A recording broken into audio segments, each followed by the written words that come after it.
ಮಂಗಳವಾರ ರಾತ್ರಿ ಮಂಜೇಶ್ವರ ಅಬಕಾರಿ ಚೆಕ್ಪೋಸ್ಟ್ನಲ್ಲಿ ನಡೆದ ವಾಹನ ತಪಾಸಣೆಯಲ್ಲಿ ಕಾರಿನಲ್ಲಿ ಸಾಗಾಟ ಮಾಡುತ್ತಿದ್ದ 86.4 ಲೀಟರ್ ಕರ್ನಾಟಕದ ಮದ್ಯವನ್ನು ವಾಹನ ಸಹಿತ ಅಬಕಾರಿ ಅಧಿಕಾರಿಗಳು ವಶಕ್ಕೆ ಪಡೆದಿದ್ದಾರೆ.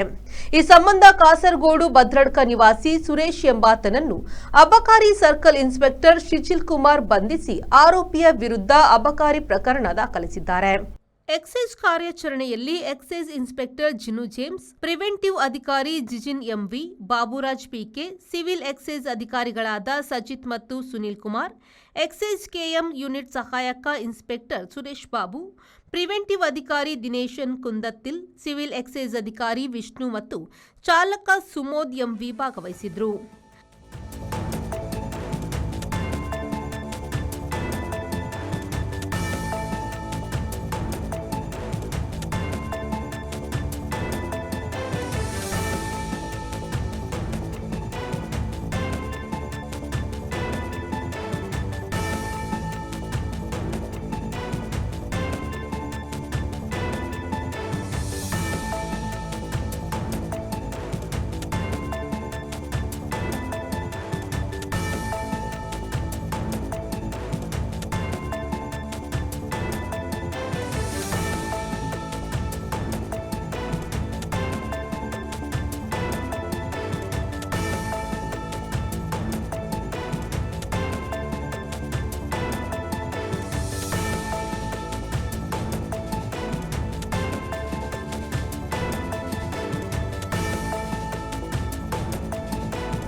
ರೆಹಮಾನುದ್ದಿ ಅವರ ವಿ4 ನ್ಯೂಸ್ ಮಂಜೇಶ್ವರ.